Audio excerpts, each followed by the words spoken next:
6 more programmes about small, historic English towns.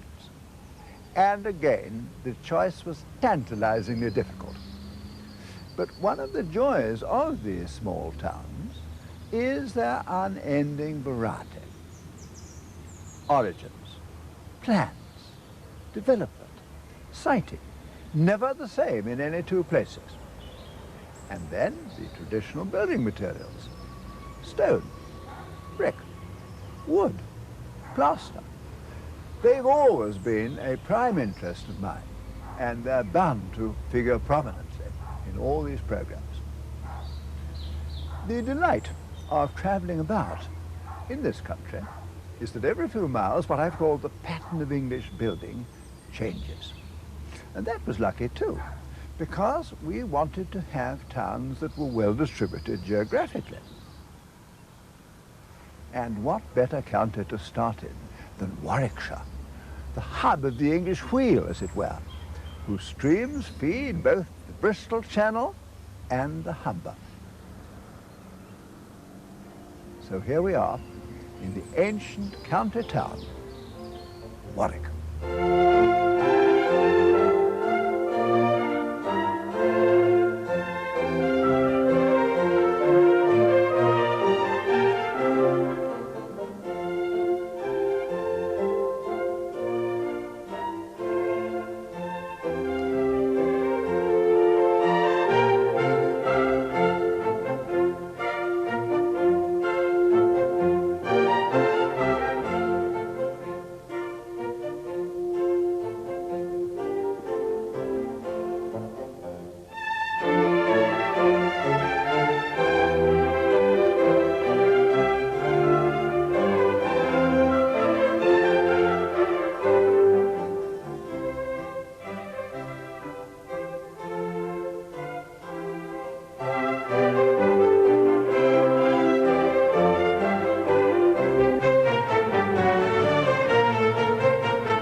The medieval town must have been built almost entirely of wood, plaster, and thatch. And then in 1694, disaster struck.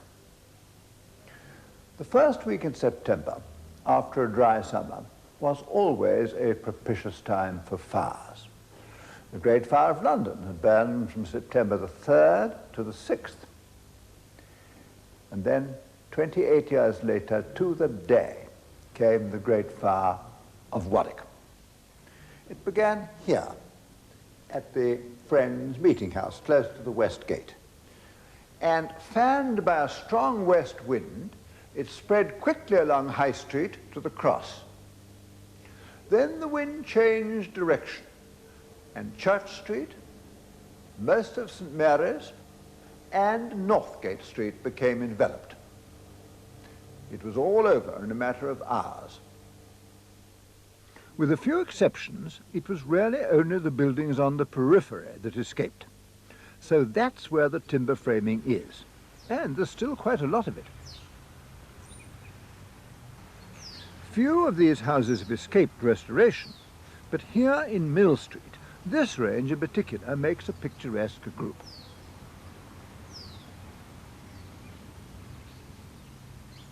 Here are some closer to the centre of the town, quite near the old cross, in fact.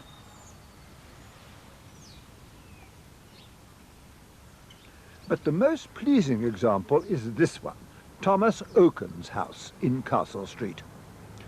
Thomas Oaken was a well-to-do Elizabethan mercer who left all his property, including this house, to the town. Structurally, this is timber framing at its most satisfying, with those two magnificent curved braces echoed by smaller ones.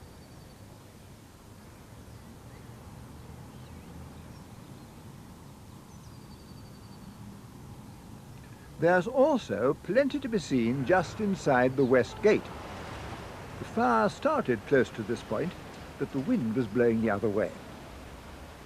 Having escaped one fate, though, Many of these buildings were later subjected to a strident black and white treatment in an entirely unnecessary attempt to preserve them. The same was true of the Lord Leicester Hospital opposite. But in recent years, the whole exterior of this building has been de-blacked to its great artistic benefit. The timbers have had a decidedly checkered career. It's odd, because oak, provided that it has a damp-proof base and an overhanging roof, a good hat and a good pair of shoes, as they used to say in Devon, will last for centuries, and in fact become still harder in the course of time, harder even than some varieties of stone.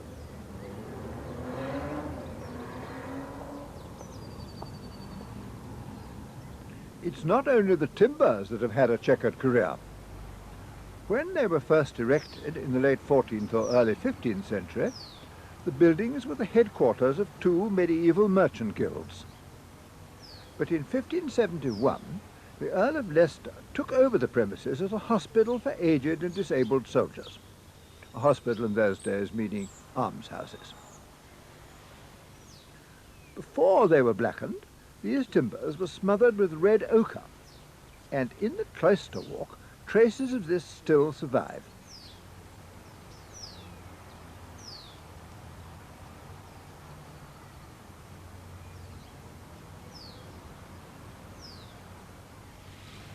Adjoining the hospital on the right is the former Anchor Inn, another timber-framed building dating from before the fire.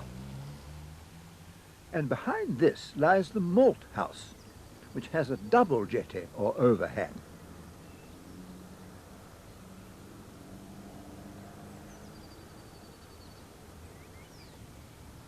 It also has some of that rather busy infilling, with cusped circles and concave-sided diamonds, characteristic of timber framing in the Midland and Western counties.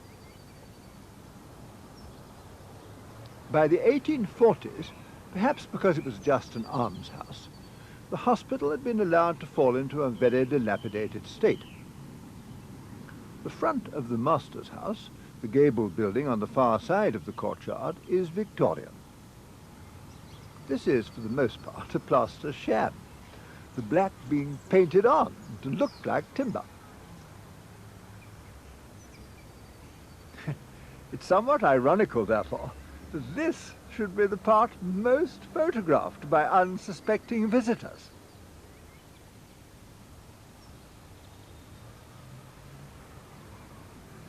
The designer took his cue from the malt house, with a few additions. Since the Victorian period, I'm glad to say, we've learnt a good deal about restoration.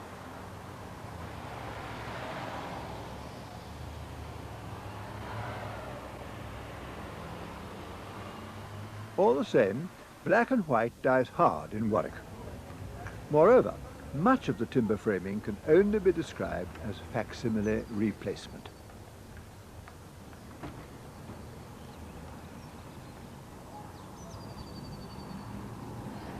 Now, until the fire, everything in Warwick that wasn't timber, plaster or thatch was stone.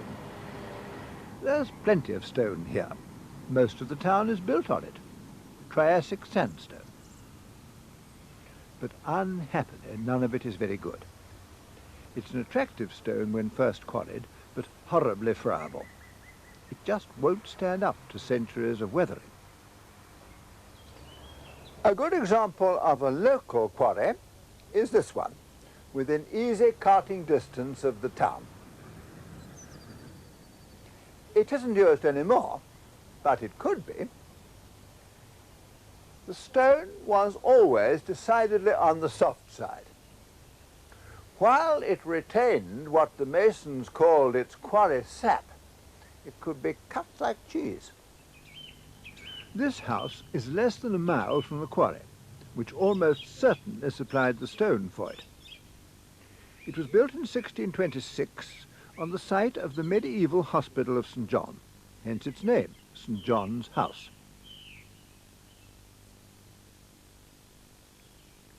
Of the 5 gables, the 3 with curved sides are of the Dutch type, rather popular in the time of Charles I.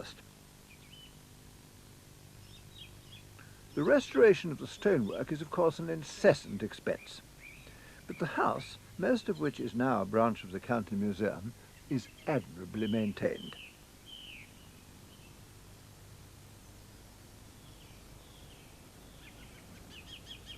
Still pre-fire, the old market house, begun in 1670, now houses the main museum.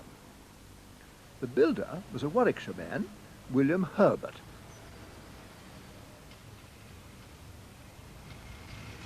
In 1935, believe it or not, the town council actually wanted to destroy this building.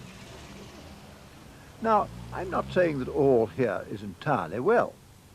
The condition of the stonework, again, isn't quite what one would wish. Furthermore, until 1879, the ground floor was open, as the designer intended. Then it was filled in, with windows which are visually a disaster. Here one longs for faster stone decay to provide an excuse for replacing them. What did happen in 1961 was that the cupola and dormers were put back. This improved the appearance of the building enormously. Far and away the largest and most imposing stone building here is, of course, the castle. Perched on a 50-foot high precipice, dropping sheer into the River Avon, this is one of the great sights of England.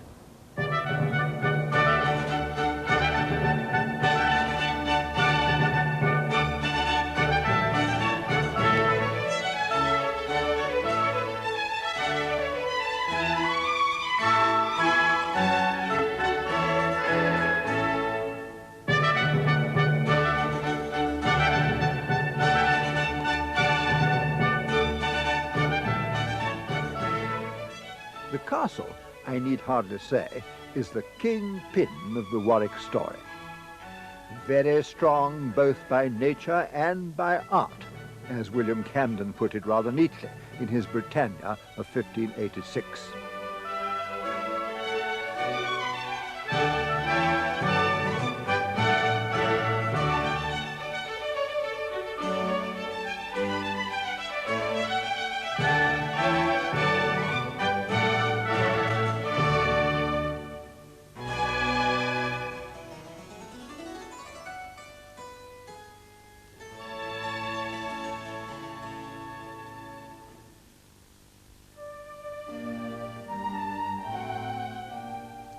Its tremendous towers, its huge scale, its dramatic site, these features of the castle have fascinated artists of every generation, and not least Canaletto, whose 2 splendid paintings, done about 1749, are now in the City Art Gallery at Birmingham.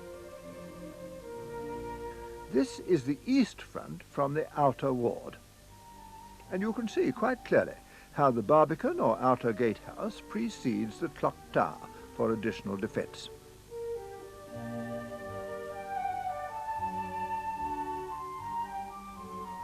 And here's the courtyard view of the east side. The castle is the first building in Warwick of which there's any record. It goes back to 915. But the towers, and indeed most of what we see today, were first built in the 14th century by the Beauchamps, earls of the second creation. The castle escaped the Great Fire, but had its own rather bad one in 1871. And largely because of this, certain parts now have an undeniably Victorian appearance.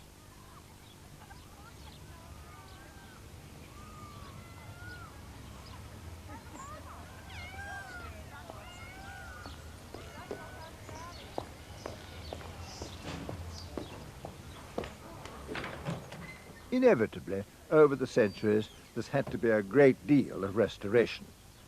Not all of it very happy.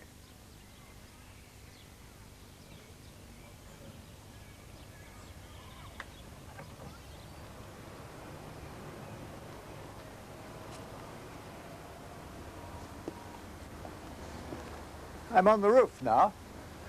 A puffy little climb, but well worth it. From here, there's a plunging view of the ruins of the old bridge. This bridge, a structure of 14 arches which went back to the Middle Ages, carried all the traffic coming into Warwick from the south. Climbing close beside the east wall of the castle, the road emerged at the cross, forming the central nub of the town.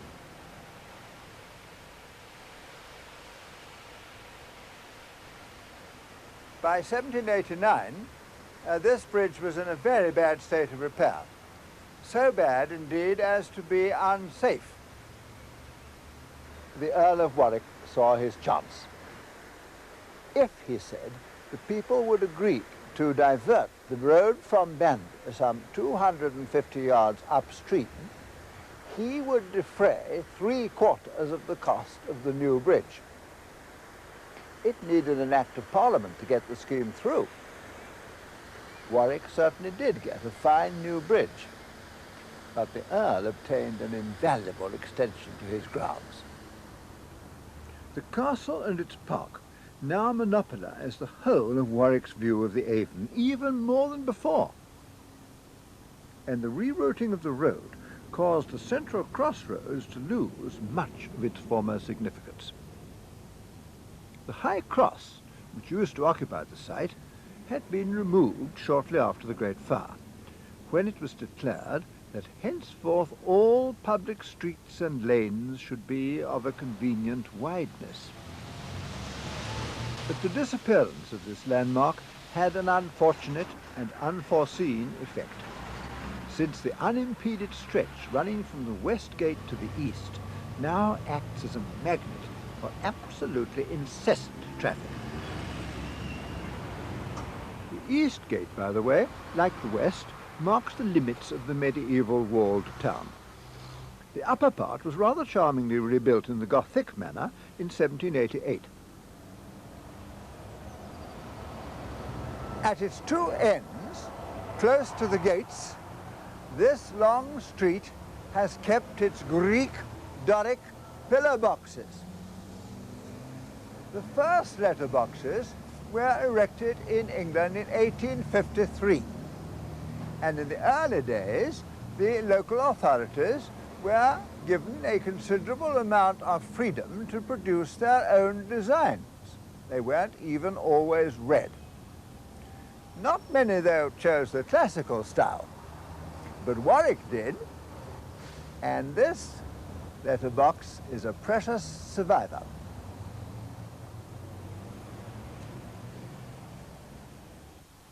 Another street which was widened in the rebuilding was Church Street, running northward from the cross. The view along it is dominated by the commanding presence of St. Mary's Tower, built of stone brought from Shrewley, 5 miles to the west.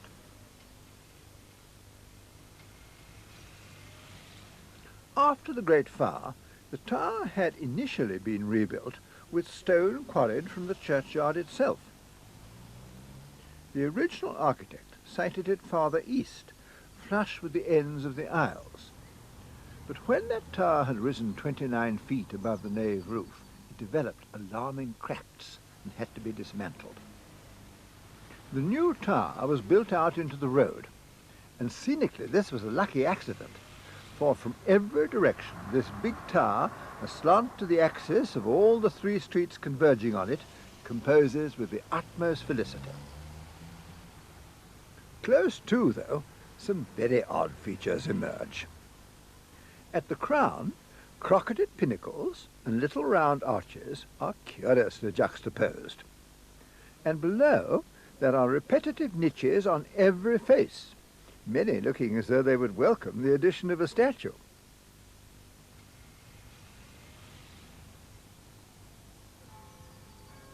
It really is an odd stylistic hybrid. And because the tower had to be built out into the road used to run beneath it. The rebuilding was completed in 1704. This is what the Germans call a Hallenkirche, or hall church, a type of church not common in England, in which the aisles are the same height as the nave. So we do experience a great sense of space. The architect for the rebuilding was not Christopher Wren, who did submit plans, but William Wilson, born the son of a Leicester baker. The nave has many merits, but I'm bound to add that had Wren been the architect, I do not believe that he could conceivably have designed window tracery as ugly as this.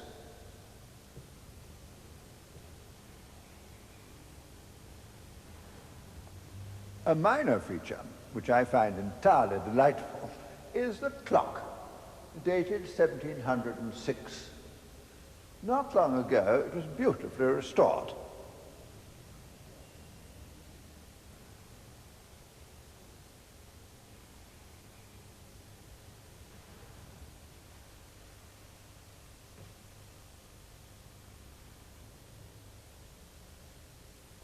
Although the stalls were destroyed in the fire, happily the chancel survived.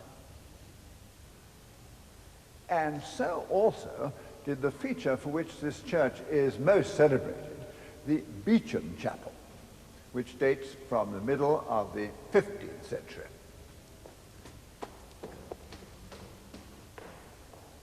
This is probably the most lavish memorial chapel in England outside Westminster and Windsor.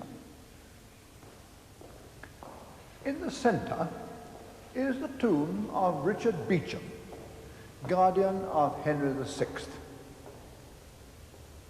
The sculptures are of gilded brass. The material of the tomb chest, Purbeck marble.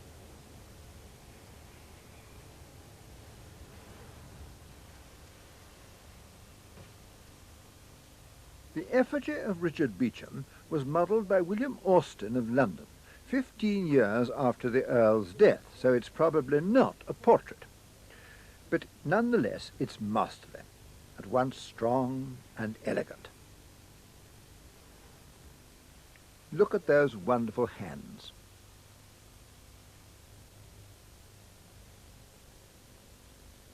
At his feet are a muzzled bear and a griffin, the bear being his badge and the griffin that of his wife.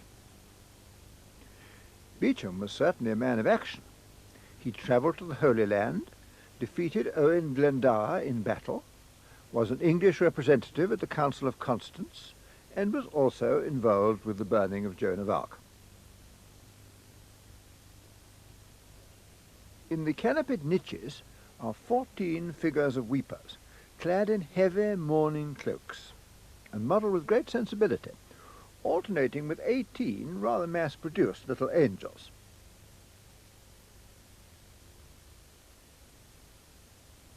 Among a great deal of other sculpture in this chapel, of varying quality, the little figures that frame the east window are unusual. There are no fewer than 30 of them, all under canopies. They surround the big window and run up both the principal mullions. Most of them are angels, but there are also 4 larger female saints, which, in their chocolate box colours, might almost have stepped out of one of those lovely Rococo churches in Bavaria. This one is St. Mary Magdalene. Tucked in between the Beauchamp Chapel and the chancel is the lovely little Dean's Chapel.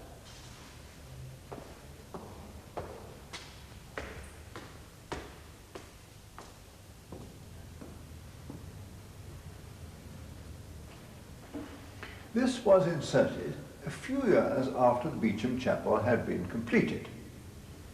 It has a fan vault with pendants and bosses recently regilded and blue spandrels.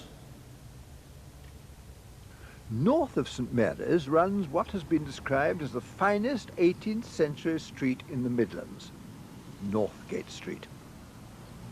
The old Shire Hall escaped the fire, and it wasn't rebuilt until the 1750s.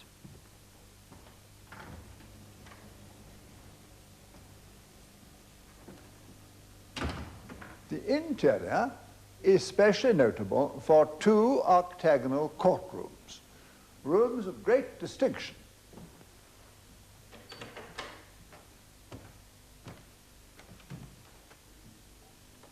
This is one of them, the Crown Court. I'm enjoying here a dock's eye view. It has all its original furnishings and is top lit.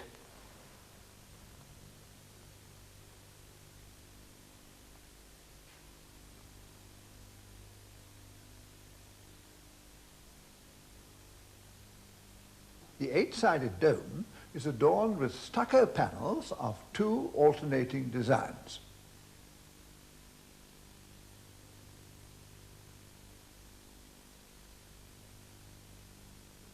The columns are crowned with rich Corinthian capitals. If you have got to do a stretch, you could hardly have a more elegant point of departure. The Shire Hall suffered from such bad stone decay that since the last war the fronts have had to be completely refaced. This was done in Hollington stone from Staffordshire, which was the best, indeed almost the only, Triassic sandstone available. For a complete refacing, it is satisfactory. But on the side wall of the old jail can be seen the unfortunate effect of patching Warwick stone with Hollington. This house, on the other side of the street, is similarly disfigured.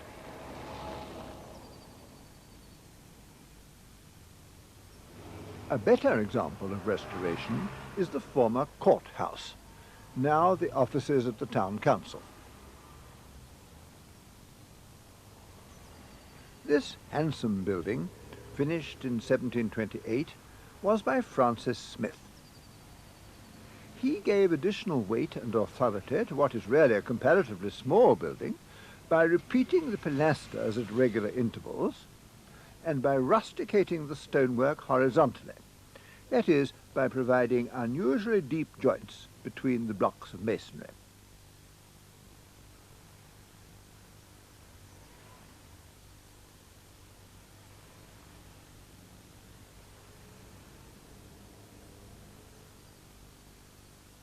Beneath an exuberantly carved coat of arms stands the stern figure of Justice, painted but actually cast in lead. The building greatly benefits from the restoration of Smith's original open balustrade, which in the 19th century had been replaced by a solid parapet. Francis Smith, Smith of Warwick, as he's often called, was twice mayor of this town, in 1713 and again in 1728. And that would have been where he sat. He's a good example of a phenomenon not uncommon in the 18th century, of a man of quite humble birth. He was the son of a bricklayer who started off as a mason and rose in the world. In middle age, like many of us, he put on quite a lot of weight.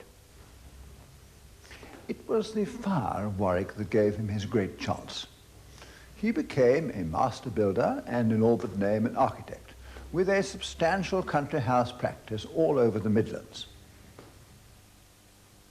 He was no genius, but at best his work is very pleasing. This house in the marketplace was almost certainly his work, not only for stylistic reasons, but because it was built in 1714 for his father-in-law.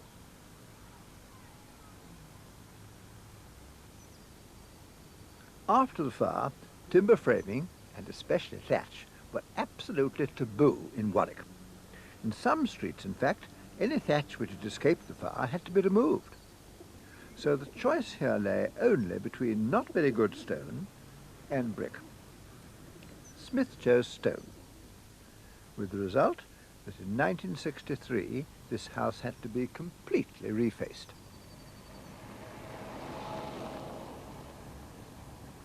The capitals on this next house, flat but fluted, are decidedly original. This is an early 18th century stone house which has so far escaped wholesale restoration. It offers an interesting study in windows. On the two main floors they are sash-framed, whereas the dormers have casements with leaded lights, a reminiscence of the 17th century when everyone's windows were like these. The thin, finely moulded glazing bars on the ground floor are an obvious renewal, perhaps about 1800. But on the first floor, the thick, flat bars are original. Glazing bars were nearly all like this when they first came in shortly before 1700. By comparison with that modest country cousin, this one, about a generation later, is brimming over with self-confidence.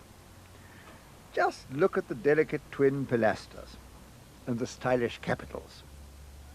And here the glazing bars of the windows are just right. The counterpoint between the smooth upper story and the bold rustication below is delightful. Still, it can't be denied that the local stone was extremely vulnerable to decay. And so more and more people in Warwick came to abandon stone for brick.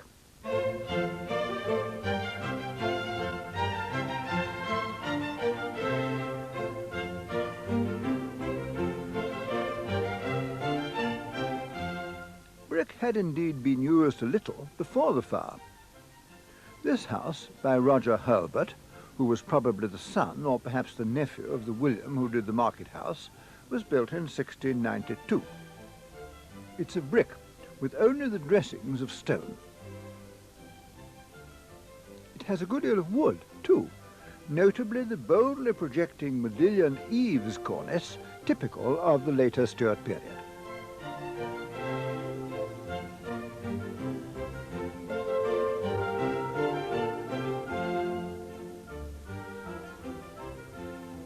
The original windows would have been casements. These, not at all satisfactory, were put in about a century later, probably by the parents of the poet and essayist Walter Savage Landor, who was born here and after whom the house, which is now part of a school, is named. This house could also have been just pre-fire. It's enjoyable, but unfortunately it's now divided. I do wish the two owners could agree on a common colour scheme. In their own interests, it would add scale and dignity to their property. And may I make a strong plea for white, which is far more telling in contrast with the brickwork.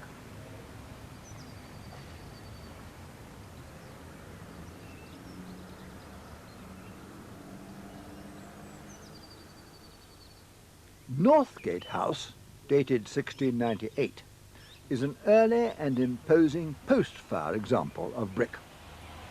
It was really built as two houses, the grandest semi-detached imaginable, with a shared carriage entrance in the centre.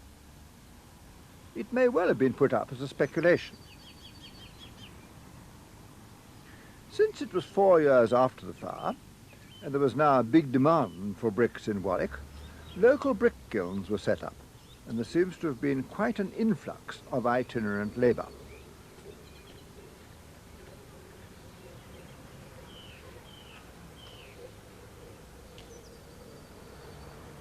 When first built early in the 18th century, these were regarded as amongst the most desirable private houses in Warwick. They're in Northgate Street, on the opposite side to the law courts. The pilasters between the houses are an interesting indication of post-fire nervousness, for they mask the ends of exceptionally thick party walls. It is a pity that most of the houses in this street were later stuccoed over, presumably early in the 19th century, when, even if you couldn't afford to have stone, it was fashionable to aspire to it.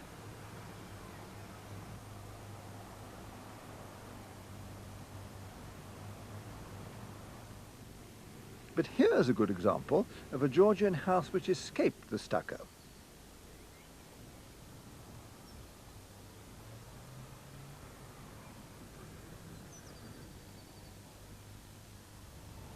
Here we have Warwick's brickwork at its best, set off by white-painted dressings.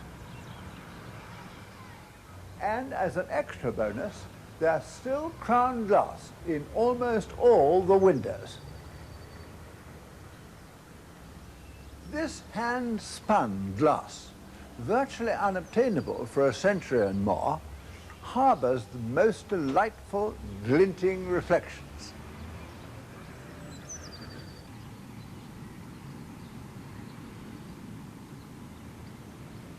Warwick today, in the aftermath of the lamentable rearrangements of 1974, is in the anomalous situation of being no longer a borough, but instead part of a district council administered from Leamington.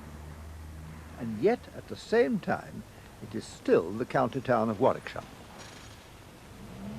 William Camden said of this town, "It stands on a hill which is one entire rock of freestone, out of whose bowels were wrought all the public buildings that adorn it." Would that this were still the truth. But the county council, which has done some good work for Warwick, has put up a big building on a key site which is totally out of keeping. Just look how the strong horizontals cut across the verticals of the church tower, thus depriving the town of what used to be one of its most delightful views. If the new building had to look like this, it should have been far less conspicuously sited. All that we have left is the rich crown of the church tower, and even that disappears as we approach. It really is a tragedy.